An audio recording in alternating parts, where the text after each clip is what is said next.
Last week we continued the prelude of our Eastern Front of World War II week-by-week series with an episode on the end of the democratic government in Germany, the transformation of the Reichswehr into the Wehrmacht, and the pivotal moments in the lead-up to the Second World War breaking out in Europe. This week we will focus on the Soviet Union and its military during the same period. We will track its development as its leaders begin facing the first Purges by Stalin. Additionally, we will look at the fledgling modernization of the military and the nation's industry. Let's begin there. This series dives deep into complex and often sensitive historical topics that may not always align with YouTube's guidelines, so your support is essential.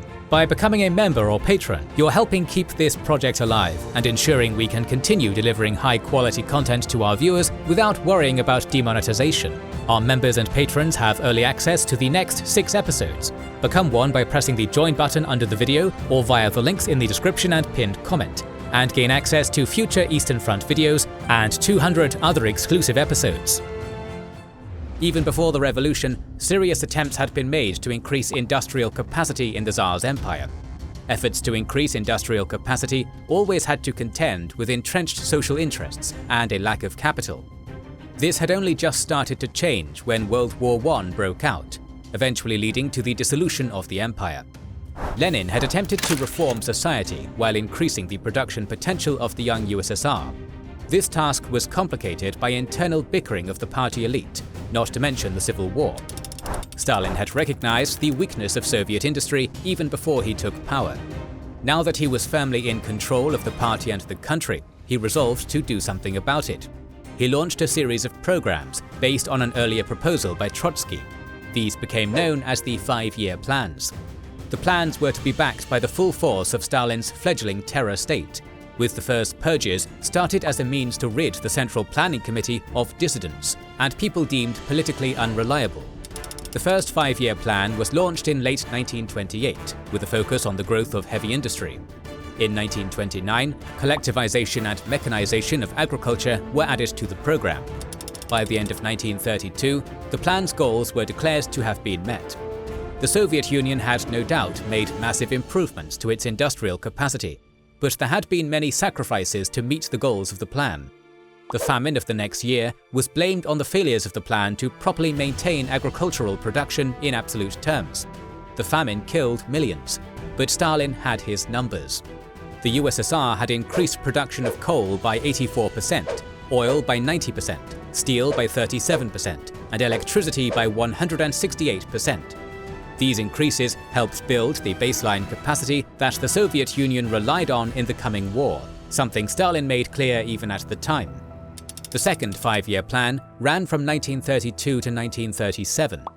This plan saw further increases in production that closely mirrored the results of the first, with 2 notable exceptions. Whereas the first 5-year plan only saw an increase of 37% in steel production, the second saw an increase of nearly 200%. Oil production increased by 90% in the first program, but only grew by approximately 37% in the second. The exact causes of these variations are not easily discernible. These can be chalked up to a combination of differing priorities by the planners, the complexity of setting up new capacity, and overall demand. Regardless of the exact numbers, the impact of the first 2 5-year plans on the economy of the USSR was impressive. Without the advances in production capacity made in these years, it is doubtful whether the Soviet Union would have been able to weather the first years of the Second World War. The country would have still possessed all of the natural defenses afforded by its geography, as well as the manpower reserves that enabled the Red Army to absorb millions of casualties. However, it was the industrial base that was built under these first 2 5-year plans that allowed the Soviet Union to re-equip the Red Army after the catastrophic losses of 1941. It is impossible to alt history our way into a German victory with any sort of rigor, but it is hard to overstate the importance the 5-year plans had on the war to come. It was not just political will at the center of the 5-year plans, but technical knowledge. This knowledge had to come from abroad.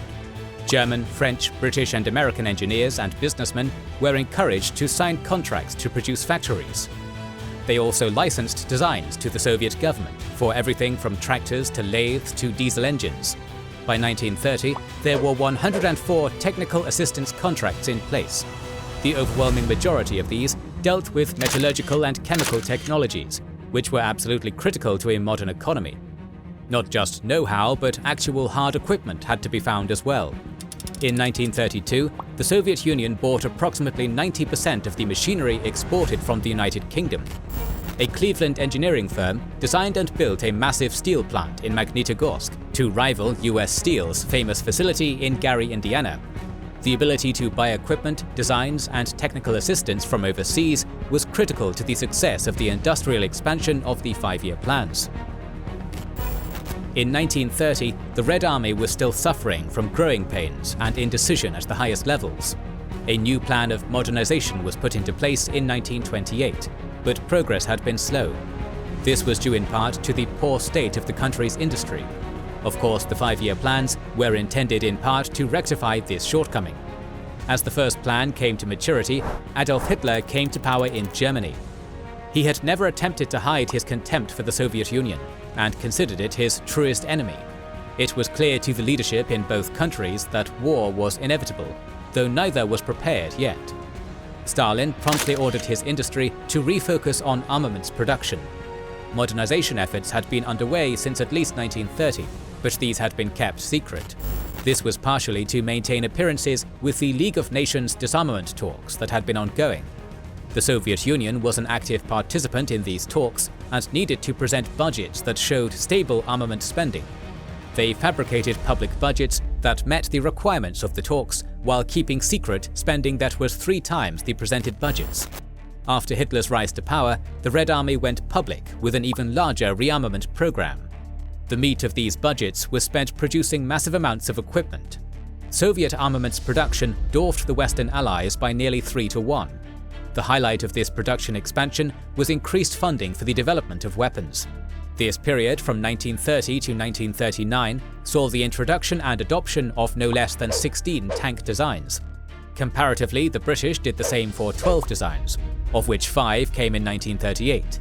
The French adopted 11 designs, the Germans and the Americans only 5. The Germans produced 4 designs in meaningful numbers during this period, and of those, only 2 proved to be the basis for any real development. The Panzers III and IV lived on in several improved variants, but neither ever matched the T-34 or KV-1. Of all the pre-war designs, few in any nation made it past the first years of the war without being declared obsolete. The premier tank to be designed and acquired during the 1930s for the Red Army turned out to be the KV-1. The KV-1 was a heavy tank that outgunned and out-armored every tank outside of the Char B-1 of the French army. It had all the same hallmarks of Soviet tank design that continued to the end of its existence. The KV-1 was ergonomically poor, had great cross-country performance, about the same range as its inferior counterparts in the Panzers III and IV, and was made cheaply. It had the same engine as the T-34, which meant parts commonality and all the attendant benefits. That also meant that it was not as fast, and its range suffered.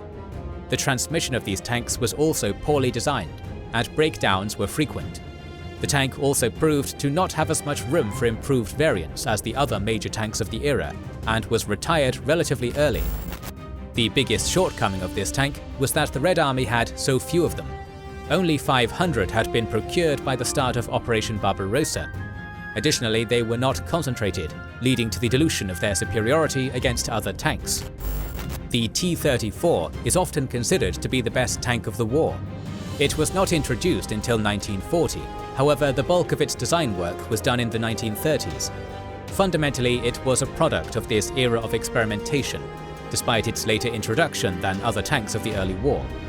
The T-34 had several features that made it stand head and shoulders above its competition in the German army.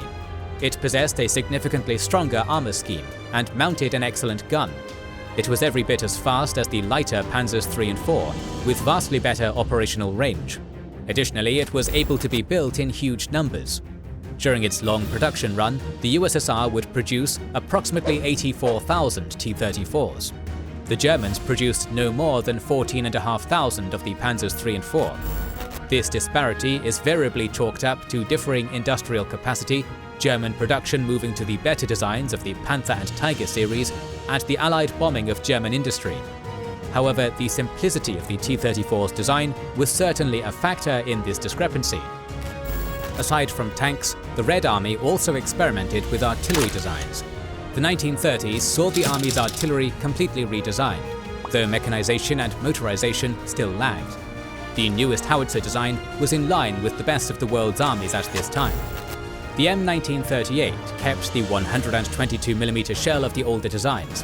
However, the design incorporated modern features: a screw breech, tires instead of carriage wheels, improved sights, and a split-tail carriage system that gave better stability and easier transport with trucks. This was a critical factor because the Red Army was attempting to motorize the traditionally slowest branches, the infantry and the artillery.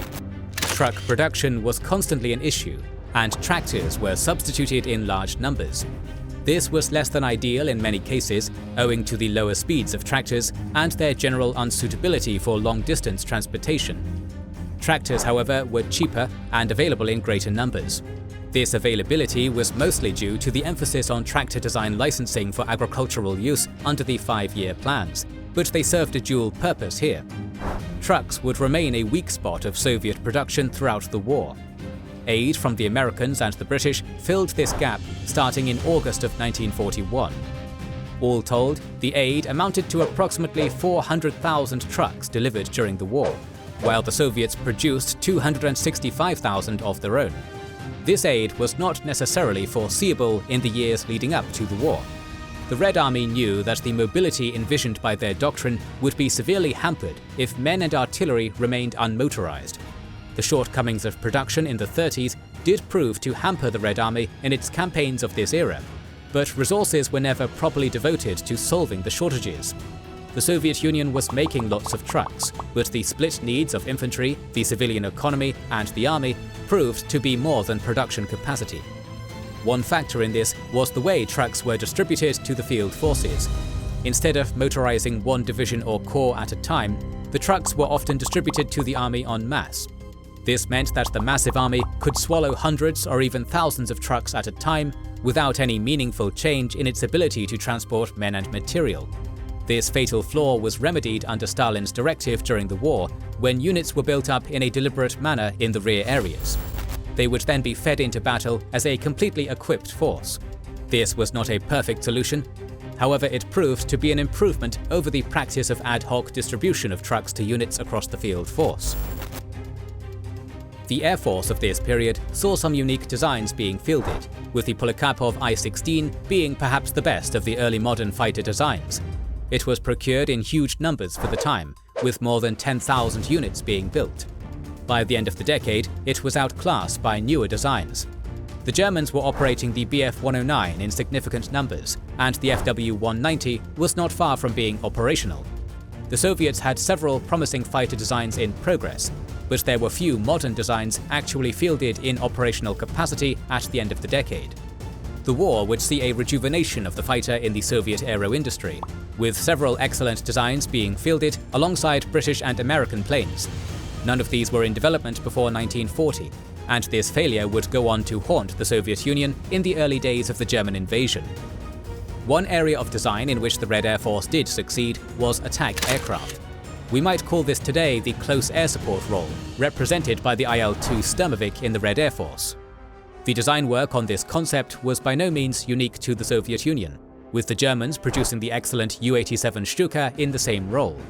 The IL-2 was designed late in the decade and did not enter production until 1941.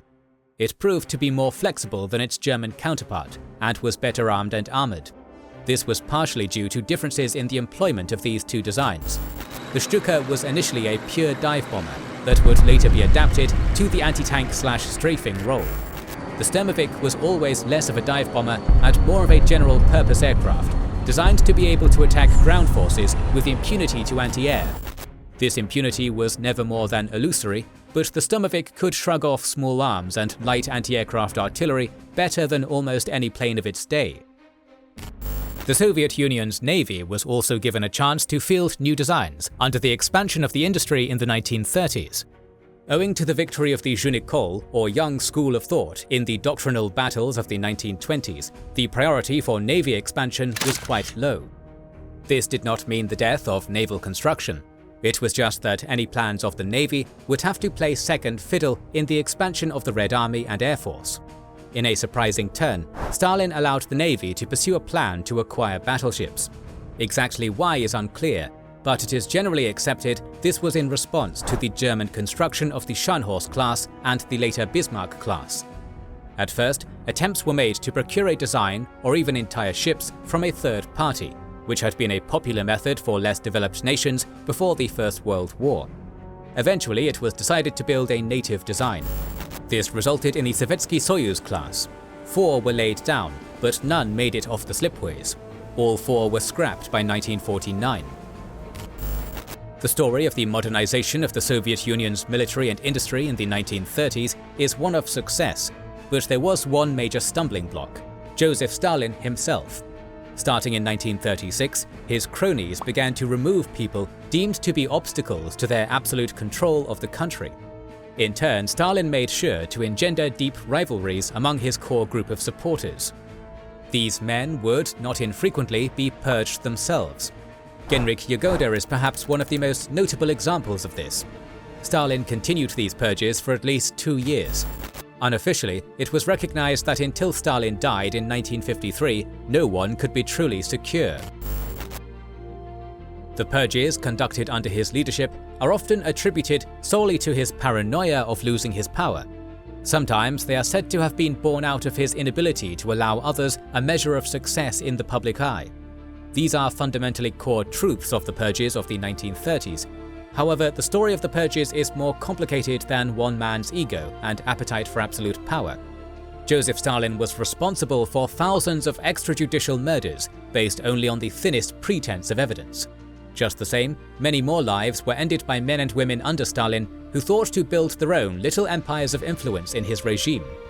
These circles were often inefficient and caused greater harm to the prosecution of state functions. Putting aside the human cost of the Stalin purges for a moment, serious consequences were felt at all levels of Soviet society. Some of these proved to be positive changes in the light of the stress the Second World War placed on the country.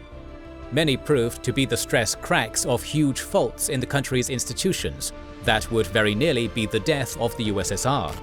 This concludes our discussion for this week. Next week, we'll watch the Red Army go through major trials in the Far East and in Finland. We will also see the final effects of the purge on the military, as it prepares for the opening salvos of the Second World War. Stay tuned, and remember, this is just the prelude to our weekly Eastern Front of World War II series. You won't want to miss it, so make sure you are subscribed and have pressed the bell button to see the next video in the series. Please consider liking, subscribing, commenting and sharing, it helps immensely. Recently, we've started releasing weekly Patreon and YouTube member exclusive content. Consider joining their ranks via the link in the description or button under the video to watch these weekly videos, learn about our schedule, get early access to our videos, access our private Discord, and much more. This is the Kings and Generals channel, and we will catch you on the next one.